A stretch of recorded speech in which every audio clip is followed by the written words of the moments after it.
जानकारी राजस्थान से। कांग्रेस विधायकों ने बीजेपी पर गहलोत सरकार को गिराने की साजिश करने का आरोप लगाया है। कांग्रेस के करीब 24 विधायकों ने एक बयान जारी कर इस साजिश में बीजेपी के आला कमान की भी मिलीभगत होने का आरोप लगाया। कांग्रेस विधायकों का आरोप है कि बीजेपी की ओर से कांग्रेस और सरकार का समर्थन कर रहे विधायकों को लालच दिया जा रहा है। इस मामले में राजस्थान पुलिस ने एक एफआईआर भी दर्ज की है, जिसमें निर्दलीय विधायक रमिला खड़िया और कांग्रेस विधायक महेंद्रजीत मालवीय को 25-25 करोड़ का लालच दिया जा रहा है, ये बात कही गई है। पुलिस ने इस मामले में 2 लोगों को हालांकि गिरफ्तार करने का दावा भी किया है। 2 फोन थे जिनके अंतर्वरण जो इंटरसेप्शन है, उनसे कुछ तथ्य ऐसे उजागर हुए जिनके आधार पर ये पाया गया कि वो लोग सम्मिलित हो सकते हैं और उनके साथ अन्य लोग भी सम्मिलित हो सकते हैं जो इस प्रकार की माननीय जो विधायक गण हैं जो राजस्थान लेजिस्लेटिव असेंबली के, उनकी खरीद फरोख्त के संबंध में संलिप्त हैं। वहीं राजस्थान पुलिस ने एफआईआर में दावा किया कि 2 अपराधियों ने बातचीत में कुशलगढ़ की निर्दलीय विधायक को पैसे देने की बात कही है। एफआईआर पर सवाल ये उठते हुए भी अब दरअसल एफआईआर के विधायक के नाम का इसमें जिक्र हुआ है। एफआईआर में तमाम बातें कही गई हैं। निर्दलीय एमएलए को ऑफर मिलने की बात भी इसमें कही गई है। गहलोत सरकार गिराने की साजिश के राजस्थान पुलिस के स्पेशल ऑपरेशन ग्रुप के दावे पर बीजेपी ने पलटवार करते हुए आरोपों की सीबीआई जांच की मांग की है। राजस्थान बीजेपी अध्यक्ष सतीश पुनिया ने यह कहकर सवाल उठाया कि 2 अपराधियों की बातचीत के आधार पर सरकार गिराने का दावा करना और बीजेपी पर आरोप लगाना हास्यास्पद है। सतीश पुनिया ने आरोप लगाया कि कांग्रेस में सचिन पायलट और अशोक गहलोत के बीच चल रही गुटबाजी से ध्यान हटाने के लिए बीजेपी पर आरोप लगाया जा रहा है। हमारे साथ हैं राजस्थान बीजेपी के अध्यक्ष सतीश पुनिया। सतीश जी, फिर ये आप पर आरोप लग रहा है कि आप सरकार गिराने की कोशिश कर रहे हैं। अब तो एसओजी ने खुलासा भी कर दिया। नहीं, इस तरीके की बात राज्यसभा चुनाव से पहले भी हुई थी और हमने कहा था कि संख्या बल कांग्रेस के पास है, हमारे पास अपने एक सांसद के जिताने जितना बहुमत है, 2 उनके जीतेंगे, 1 हमारे जीतेंगे। उसके बाद में उस दौरान भी उन्होंने ये आरोप लगाया और एसओजी और एसीबी को ये जांच दी। खोदा पाड़ और निकली चुहिया, उसमें कुछ था नहीं। लेकिन मुझे ये लगता है कि सरकार क्यों आशंकित है, क्यों असुरक्षित है, क्यों भयभीत है, इसका कोई कारण नज़र नहीं आता है। मुझे ये लगता है कि एक तो पिछले 1.25 साल में जिस तरीके से सरकार विफल हुई है और पूरे कोरोना के कालखंड में जिस तरीके से सरकार प्रबंधन में फेल हुई है, बीजेपी पर ये तोहमत लगा के इस सारी जिम्मेवारी से बचना चाह रहे हैं। दूसरा, इनके खुद के घर का अंतर्विरोध है, आपस में उनका झगड़ा है, उसमें हम कोई पार्टी नहीं है। मुख्यमंत्री और उप मुख्यमंत्री का झगड़ा है, कांग्रेस का आलाकमान तय करे, आपस में तय करें, इसमें हम कहीं नहीं हैं। मुझे लगता है कि पहली बात तो राजस्थान के जनप्रतिनिधियों को कलंकित करने का काम खुद मुख्यमंत्री ने किया। 35 करोड़ के लेन देन की बात पहले कह चुके हैं, अपने लोगों पर ही आरोप लगा रहे हैं। और दूसरा, लगभग चुनाव के खत्म होने के आज तक भी एकदम से अनायास क्या हुआ कि एसओजी के अधिकारी बदले गए, 2 अपराधी किस्म के लोगों को आइडेंटिफाई किया गया। तो मुझे लगता है कि एक किस्म से एक सियासी षड्यंत्र है, केवल ध्यान बटाने के लिए और बीजेपी को बदनाम करने के लिए।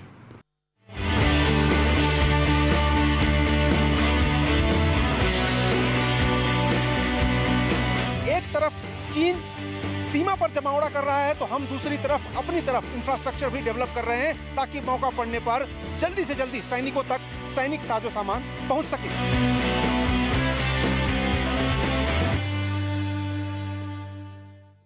तो चीन के परमानेंट इलाज की तैयारी पूरी हो गई है और इसमें सेना के जाबाजों के कंधे से कंधा मिलाकर साथ दे रहे हैं सीमा सड़क संगठन यानी बीआरओ के इंजीनियर्स और मजदूर। एलएसी पर चीन से तनाव के बीच भारत ने पूर्वी लद्दाख में सड़कों का जाल बिछाने का काम तेज कर दिया है। सेना की गाड़ियों के साथ टैंकों और तोपों को आसानी से पूर्वी लद्दाख में एलएसी तक पहुंचाने के लिए इतनी सड़कों पर काम हो रहा है जितना शायद आजादी के बाद कभी नहीं हुआ होगा। बॉर्डर रोड ऑर्गेनाइजेशन पिछले कुछ समय से 73 ऐसी सड़कें तैयार करने में जुटा है जो कुछ ही घंटों में साजो सामान के साथ सेना के काफिले को एलएसी तक पहुंचा सकती है। इन सड़कों को बनाने में देश भर से इंजीनियर्स और मजदूरों की लंबी चौड़ी फौज भी जुटी है जो सीमा तक सड़कें पहुंचाकर देश की सेवा में जुटी है।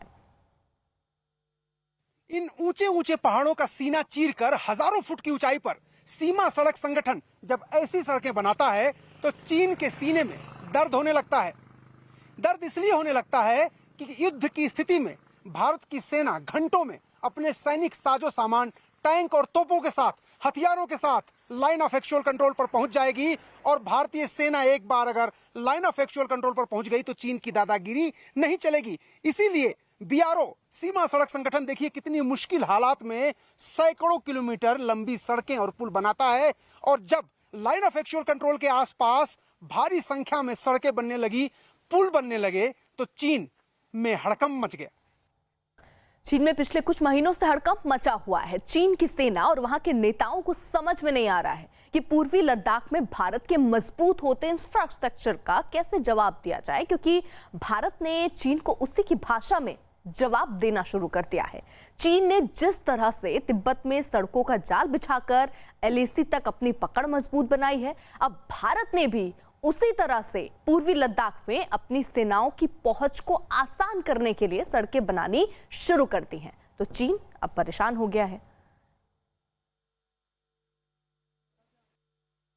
अप्रैल में जैसे ही भारत और चीन के बीच तनाव बढ़ा, सीमा सड़क संगठन ने पूर्वी लद्दाख यानी लाइन ऑफ एक्चुअल कंट्रोल, जहां पर भारत और चीन के सैनिक eyeball to eyeball खड़े थे, वहां तक अपने सैनिक साजो सामान पहुंचाने के लिए जितने भी रास्ते थे उनको दुरुस्त करना शुरू कर दिया। न सिर्फ सड़कें बनाई बल्कि ऐसे पुल भी बनाए जिनसे होकर टैंक गुजर सकें। और ये ऐसा ही एक पुल है जो 2.5 से 3 महीने के अंदर तैयार कर दिया सीमा सड़क संगठन ने। और इस पुल के जरिए पूर्वी लद्दाख तक आसानी से हमारे सैनिक साजो सामान, टैंक और भारी भरकम जो गाड़ियां होती हैं, तोपें होती हैं, वो पहुंचाई जा सकती हैं। यानी एक तरफ चीन सीमा पर जमावड़ा कर रहा है तो हम दूसरी तरफ अपनी तरफ इंफ्रास्ट्रक्चर भी डेवलप कर रहे हैं ताकि मौका पड़ने पर जल्दी से जल्दी सैनिकों तक सैनिक साजो सामान पहुंच सकें। बीआरओ के इंजीनियर और मजदूर लगातार सड़कें और पुल बनाने के काम में जुटे हैं। स्टील और सीमेंट के चौड़े और मजबूत पुल बनाए जा रहे हैं, क्योंकि पहले रास्ता पतला था, टैंक तोपें नहीं जा सकती थी, सैनिक वाहन नहीं जा सकते थे। अब इन पुल के बन जाने से 70 टन से ज्यादा वजनी वाहन वहां से जा सकेंगे। लाइन ऑफ एक्चुअल कंट्रोल पर चीन के साथ जैसे ही तनाव बढ़ा, सीमा सड़क संगठन ने पूर्वी लद्दाख को लद्दाख और देश के अन्य हिस्सों से जोड़ने वाली तमाम सड़कों की मरम्मत शुरू कर दी। जो सड़कें नहीं बन पाई थी उनको बनाना शुरू कर दिया और इस तरह के पुल भी बनाने शुरू कर दिए जिनसे होकर आसानी से जो भारी मशीनरी है, भारतीय सेना की तोपें हैं, भारतीय सेना के टैंक हैं, वो पूर्वी लद्दाख तक जा सकें। यानी चीन के साथ अगर संघर्ष हो या सीमित समय के लिए युद्ध हो तो भारत को अपनी तोपें, अपने टैंक पहुंचाने में आसानी हो। वैसे तो चिनूक के जरिए फॉरवर्ड बेसिस पर हमारे टैंक और तोपें पहुंच जाती हैं, लेकिन सड़क मार्ग से काफ़ी संख्या में तोपों को या सैनिक साजो सामान को, सैनिक वाहन को ले जा सकता है। और इसीलिए 2 से 3 महीने के रिकॉर्ड समय में एंगल लगा करके इस तरह से पुल तैयार कर दिए गए। तो चीन से तनातनी के बीच बॉर्डर रोड ऑर्गेनाइजेशन ने चीन की रणनीति के लिहाज से सबसे अहम सड़क पर यह काम तेज कर दिया है। दरबूक शौक से दौलत बेग ओल्डी तक बनने वाली सड़क उत्तरी चौकी को बाकी लद्दाख से सीधे जोड़ने में मदद करेगी। दूसरी सड़क ससोमा से सैसरला तक बनाई जा रही है और इस सड़क से कराकोरम दर्रे के निकट दौलत बेग ओल्डी तक पहुंचने का एक और रास्ता सेना को मिल जाएगा। इस सड़क से जंग या तनाव के समय चीन को करारा झटका जरूर लगेगा।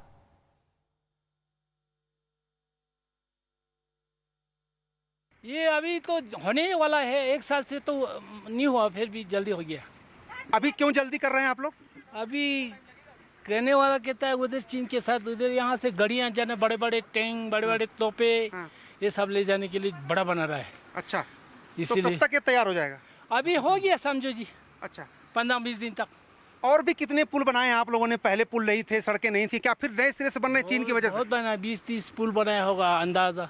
अच्छा, बड़ा बड़ा, छोटा तो बहुत बनाया है। हमारा जो है ना लीडर, हमारा मोदी साहब बहुत बढ़िया है, बहुत सड़क बनाया, बहुत से मतलब बंदोबस्त लद्दाख के लिए बहुत से फैसिलिटी दिया है ना जी। जब से यूटी बनाया तब से ज़्यादा है। हाँ जी। तो अब आपको लगता है कि चीन की जो सीमा है, जहाँ पर गलवान में संघर्ष हुआ था, वहाँ तक टैंक पुल से इससे सड़क पहुंच गया रातों रात जाता है। बड़े बड़े तोप, बड़े बड़े टैंक यही रोड से जाता है, ले गया। बहुत अभी अब चीन इस पुल से क्या फायदा होगा? तो वही तो फायदा है ना साहब, जब लड़ाई का सामान जाएगा उधर लद्दाख में सब कुछ आएगा, वहाँ से रशियन पानी जो भी हो इंडिया से आता है पूरा, है ना। सैनिक जो भी लद्दाख का उधर जरूरी है वो पूरा पहुँच जाएगा।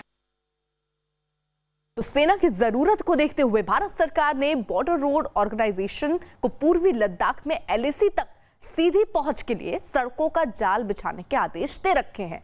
लॉकडाउन और कोरोना से जंग के इस दौर में मजदूर दिन रात लगातार मेहनत करके पुलों और सड़कों के निर्माण में लगे हैं। खबर है कि रक्षा मंत्रालय लद्दाख में सड़कों का बजट 4 गुना ज्यादा बढ़ा सकता है। पूर्वी लद्दाख की तरफ जाने वाली हर सड़क पर सीमा सड़क संगठन खास ध्यान दे रहा है। जहां जरूरत है वहां पर पुल बना रहा है, ताकि जरूरत पड़ने पर सैनिक साजो सामान, चाहे वो टैंक हो, चाहे वो तोपें हो, चाहे राशन हो, चाहे सैनिकों की जरूरत की सामग्री हो, वो सब आसानी से पहुंचाया जा सके।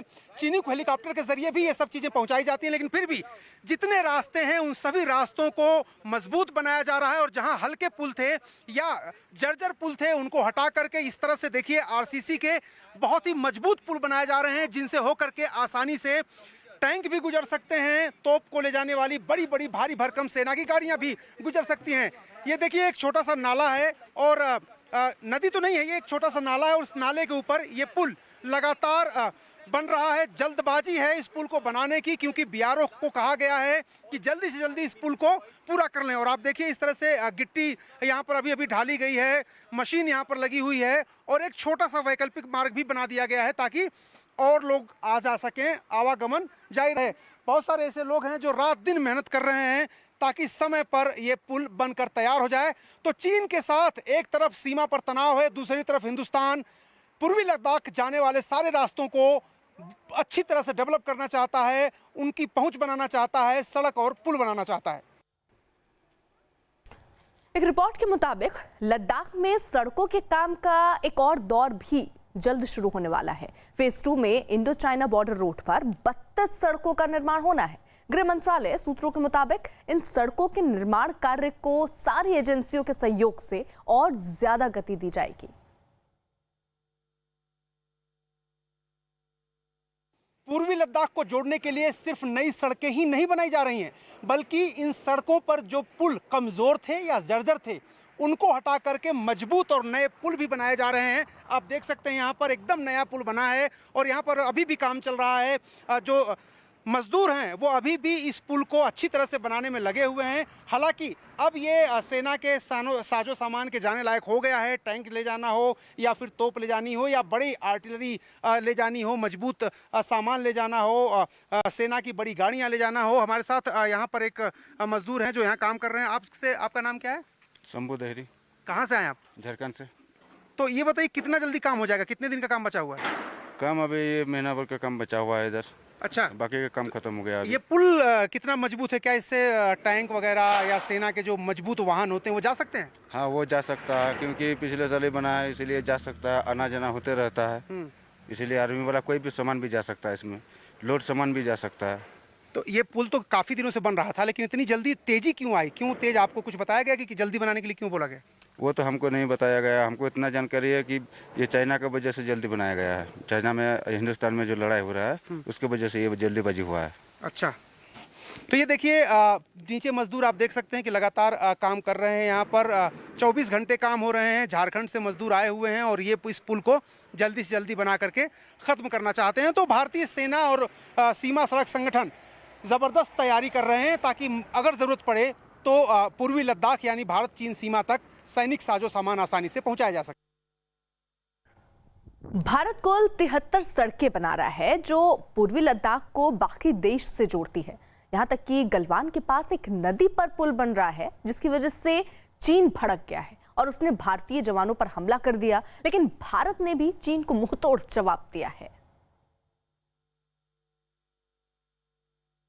दरअसल चीन को सबसे बड़ी दिक्कत इसी बात को लेकर के है कि Bharat line of actual control से सटे इलाकों में इंफ्रास्ट्रक्चर डेवलपमेंट क्यों कर रहा है?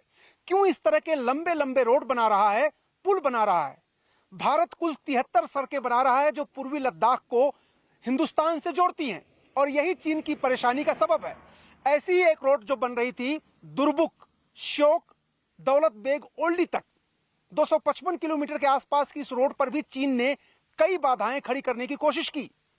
गलवान के पास एक नदी पर पुल बन रहा था, उसी को लेकर के चीन के साथ गलवान में संघर्ष हुआ, लेकिन फिर भी हिंदुस्तान अपनी सड़कों को बनाने का काम जारी रखे हुए है और पुल बना रहा है, ताकि समय पड़ने पर अगर युद्ध जैसी कोई स्थिति आती है तो हिंदुस्तान के टैंक और उसके तोपखाने की तोपें आसानी से लाइन ऑफ एक्चुअल कंट्रोल तक पहुंच सकें। और इसी बीच बड़ी खबर आ रही है चीन से, जिसकी एक मिसाइल लॉन्च होते ही फेल हो गई है। चीन का ठोस ईंधन से चलने वाला सबसे बड़ा रॉकेट सैटेलाइट लॉन्च सेंटर में फेल हो गया है। चीन का दावा था कि ये अति आधुनिक तकनीक से बना हुआ रॉकेट था, लेकिन इस हादसे से उसके रॉकेट की तरह से उसका दावा भी धराशायी हो गया है। खबर है कि ये रॉकेट करीब 70 टन वजनी पेलोड ले जाने में सक्षम था, लेकिन इसके गिरने से चीन को बड़ा झटका लगा है।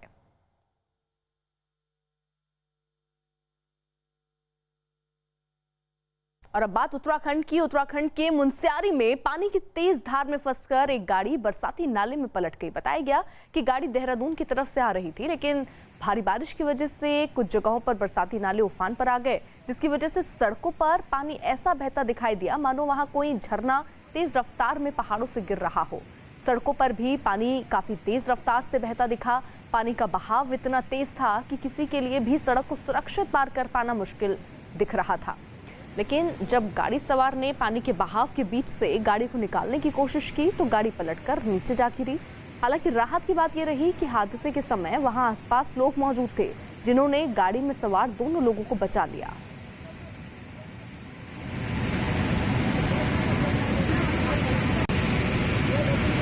उत्तराखंड की तस्वीर मुनस्यारी की, जहां पर ये गाड़ी आप देख रहे हैं जो कि पलट दी गई है, और ये पानी के बहाव आप देखेंगे तो अंदाजा लगा सकते हैं कि अगर कोई ये सोचता भी है कि इस पानी के बहाव से वो निकल जाएगा तो उसकी गलती है, और उसी गलती का खामियाजा यहाँ पर 2 शख्स को भी भुगतना पड़ा। हालांकि वक्त रहते आसपास के लोगों ने देख लिया और उन 2 लोगों को बचा लिया।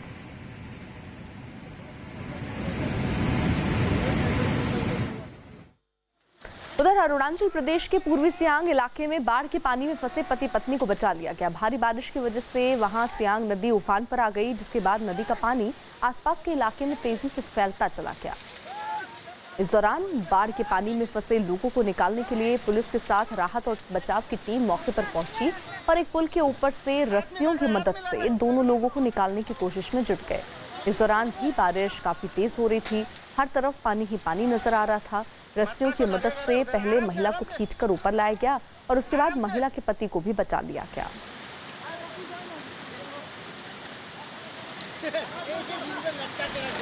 अरुणाचल प्रदेश की तस्वीर, जहां पर पति पत्नी जो है पानी के बीच फंस गए। वक्त रहते उन्हें रस्सी फेंककर उन तक मदद पहुंचाई गई।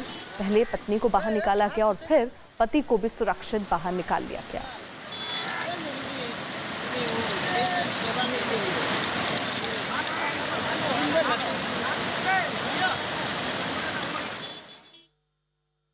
यही असम के डिब्रूगढ़ की ये तस्वीर। ब्रह्मपुत्र नदी का पानी अब किनारों को तोड़कर गांवों में घुसने लगा है। पानी की तेज धार की वजह से नदी के किनारे कटाव शुरू हो गया। यहाँ जहां तक आपकी नजर जाएगी सिर्फ और सिर्फ पानी ही पानी नजर आएगा। बड़े बड़े पेड़ भी इसकी चपेट में आ गए। कटाव की वजह से नदी के किनारे खड़ा एक बड़ा पेड़ चंद मिनटों में ही उखड़कर पानी में समा गया। वहीं घरों में पानी भरने से लोगों की दिक्कतें बढ़ गईं। अब लोग अपने घर से अपने स्तर से ही पानी हटाने का काम कर रहे हैं। ये तस्वीर देखिए, कटान की वजह से एक बड़ा पेड़ पानी में समाता नजर आया। अब ये खतरा वहां पर आसपास जो घर हैं उन पर भी मंडराता नजर आ रहा है, इसीलिए लोग सुरक्षित जगहों का रुख कर रहे हैं।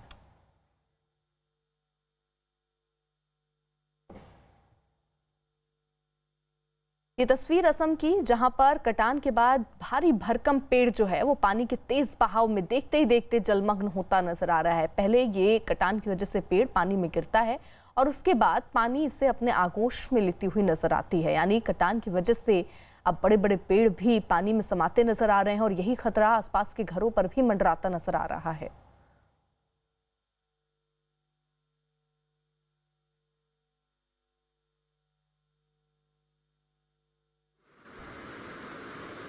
उधर गुजरात के भुज में भारी बारिश की वजह से लोगों की परेशानियां बढ़ गई। भारी बारिश की वजह से वहां रिहायशी इलाकों में पानी भर गया, जिसकी वजह से लोग घुटनों तक भरे पानी में डूबकर चलने को मजबूर दिखे। सड़कों पर पानी ऐसे बहता दिखा मानो कोई नदी तेज बहाव में वहां पर बह रही हो। जहां तक नजर गई सिर्फ और सिर्फ पानी ही नजर आया। इस दौरान सड़क पर खड़ी गाड़ी भी पानी में आधी डूबी दिखी।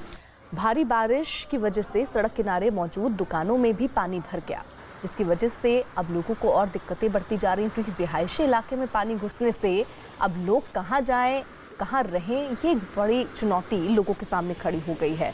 ऐसे में लोग मजबूरी में अपने घर से बाहर निकल रहे हैं। पानी में आधे डूबे हुए इनको बाहर निकलना पड़ रहा है ज़रूरी सामान के लिए।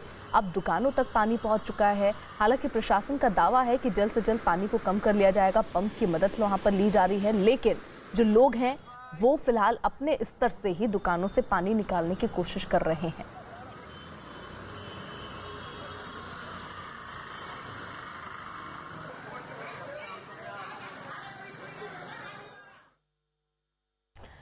वहीं उत्तर प्रदेश के बलरामपुर में भारी बारिश की वजह से राप्ती नदी उफान पर आ गई है, जिसके बाद वहां बाढ़ जैसे हालात बन गए। ये बताया जा रहा है कि 100 से ज्यादा गांव जो हैं वो बाढ़ के पानी में घिर चुके हैं, जिसकी वजह से वहां लोगों की परेशानियां बढ़ गई।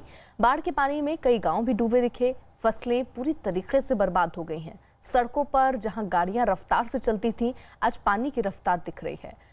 इस दौरान कुछ लोग कमर तक भरे पानी में डूबकर चलने को मजबूर नजर आए, क्योंकि उनके पास दूसरा कोई विकल्प नहीं बचा।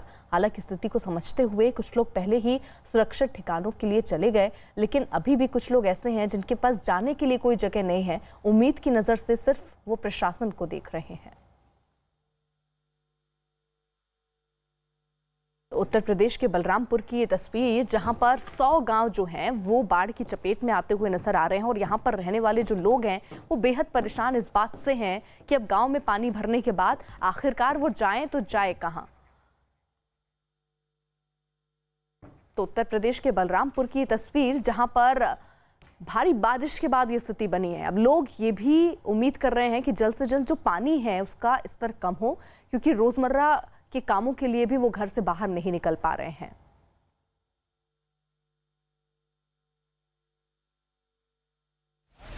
वहीं ये तस्वीर उत्तर प्रदेश के प्रयागराज में हुई बारिश ने वहां के हालात बिगाड़ दिए हैं। भारी बारिश की वजह से वहां एक पुल के नीचे पानी भर गया, जिससे लोगों की मुश्किलें बढ़ गईं और इस दौरान पुल के नीचे से निकलने वाली कुछ गाड़ियों में पानी भर गया, जिसके बाद वहां धक्का मारकर लोग ले जाते दिखे। पुल के नीचे पानी भरने के बाद ऐसा लगा कि मानो वहां सड़क दरिया बन गई हो। इसी बीच कुछ लोग जो उस पानी से निकलने की कोशिश कर रहे हैं, गाड़ियां उनकी वहां ठप्प पड़ गईं, जिसके बाद धक्का देकर उन्हें निकालने की कोशिश करते लोग नजर आए। इसी सब के बीच एक बस भी इसी पानी के बीच से गुजरती नजर आई। गनीमत रही कि बस ठप्प नहीं पड़ी, लेकिन और वाहन लेकर जो लोग यहाँ गुजरे उन्हें दिक्कतों का सामना जरूर करना पड़ा।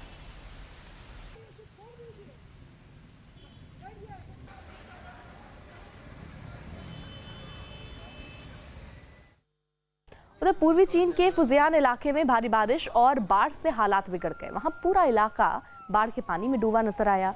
जहां तक नजर गई पानी ही पानी नजर आया। सड़कें, मकान, घर सब पानी में डूबे नजर आए। वहीं सड़कों पर पानी ऐसे बह रहा था जैसे कोई नदी वहां पर बह रही हो। इस दौरान राहत और बचाव की टीम ने बाढ़ में फंसे लोगों को निकालने की कोशिश की। कई जगहों से बच्चे, महिलाओं को निकाला गया। वहीं कई जगहों पर लोगों को निकालने के लिए रस्सियों का सहारा भी लिया गया। हालात का अंदाजा इसी बात से लगाया जा सकता है कि जिन सड़कों पर कल तक गाड़ियां स्पीड में चलती नजर आती थी, लेकिन आज वहां पर राहत और बचाव दल को नावों का सहारा लेना पड़ रहा है वहां उनके बीच तक पहुंचने के लिए, और कड़ी मेहनत करनी पड़ रही है इन लोगों को इस पानी के बीच से बाहर निकालने में। तो ये तस्वीर जरा आप देखिए फुजियान प्रांत की, जहां पर फिलहाल स्थिति ऐसी है कि इन्हीं पानी के बीच में लोग रह रहे हैं। कोशिश बचाव दल की ये है कि एक एक घर तक जाकर जो भी लोग फंसे हुए हैं उनको बचाया जा सके, उन्हें निकाला जा सके, और इसीलिए ये कदम भी रेस्क्यू टीम के द्वारा उठाया जा रहा है। और इसी में एक नन्ही सी बच्ची जिसको रेस्क्यू किया गया है वो भी इस पानी के बीच में फंस गई थी।